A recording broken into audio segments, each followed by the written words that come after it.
కానీ నేను పుట్టింది, మా నాన్న పుట్టింది, బన్నీ పుట్టింది, వాళ్ళ అబ్బాయి పుట్టింది ఈ ఇండస్ట్రీలోనే ఉన్నారు. వాళ్ళ అబ్బాయి కూడా ఆల్రెడీ నేను వేషాలు వేస్తానని ఇంట్లో వేషాలు వేస్తున్నాడు. సో 4 జనరేషన్లు మేము ఈ ఇండస్ట్రీలో ఉంటూ ఒక ఇండస్ట్రీకి ఏదైనా తిరిగి మనం ఇవ్వాలంటే ఇటువంటిది ఇవ్వాలి కదా అని. ప్లస్ నాకు ఆఫ్టర్ ఐ రిటైర్ నేను చూసుకొని గర్వించదగిన ఒక చోటు ఉండాలి కదా అని అనిపించి అటువంటి రియల్ ఎస్టేట్ ఇది చేయకుండా దీన్ని ఒక థియేటర్గా మలిచాను.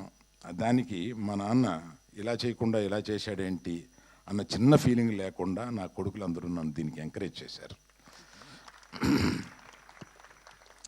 నువ్వు ఏమి కావాలనుకుంటే అది చేయి daddy, whatever gives you a great satisfaction, please let us do it అని అందరూ నన్ను ఎంకరేజ్ చేశారు.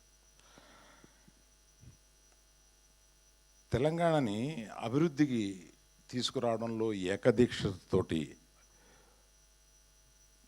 వారానికి 14 రోజులు పనిచేసే మనిషి ఈయన.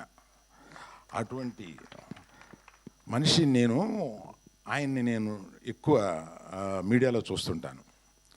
నాకు ఒకటి అనిపిస్తూ ఉంటుంది, అది మీతో చెప్పాలి సార్. నైకీకి ఒక ట్యాగ్ లైన్ ఉంది, జస్ట్ డూ ఇట్ అని. ఆయనకి ఏదైనా ఇది మంచిది, ఇది ఉపయోగపడుద్ది ప్రజలకి, ఇది తెలంగాణకు ఉపయోగపడుద్ది, Hyderabad, he will just do it. ఎక్కువ క్యాలిక్యులేషన్స్ లేకుండా he will just do it. That's what I have notice sir. That is what made you great today. నేను అది నమ్ముతున్నా. మీరు ఏదైనా గొప్ప పని చేసేటప్పుడు ఈ జస్ట్ డూ ఇట్ గుర్తొస్తుందన్నమాట మీకు. అటువంటి అది అనిపించి నాకు ఎప్పుడన్నా ఆయన ఎదురుగుండా మాట్లాడే సందర్భం వచ్చినప్పుడు ఇది చెప్పాలని అనిపించింది, చెప్పాను.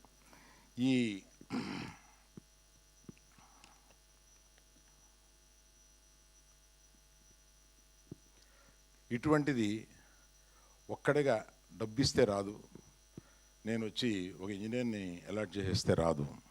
నాకు తోడుగా నా ముఖ్య స్నేహితుడు మూర్తి గారు అని. Please stand up Murthy, let us give a big hand to Murthy గారు. అండ్ ఈ థియేటర్లో ఈ థియేటర్ ఇంత అందంగా రావడానికి ఒక కుర్రవాడు, నా నెఫ్యూ, కష్టపడి 2 ఏళ్ళు దీన్ని ఇంచిన దగ్గరుండి చూసుకుని కట్టాడు. Teja, please stand up once, turn that side. And Ramesh అని నాకు డిజిటల్ సినిమాకి CEO, అతన్ని ఇబ్బంది పెట్టి అక్కడ కాకుండా తీసుకొచ్చి ఇక్కడ పెట్టి, ఇతను చేసిన పని ఎక్కువ పునాదుల్లో ఉంటుంది కనుక ఈ సినిమాకి పునాది లాంటి వాడు అతను. Thank you Ramesh. ఈ ముగ్గురికి నేను ముఖ్యమంత్రి గారి చేతుల మీదుగా 3 మెమెంటోలు ఇవ్వాలని అనుకున్నాను. ఎక్కడున్నాయి బాబోయ్?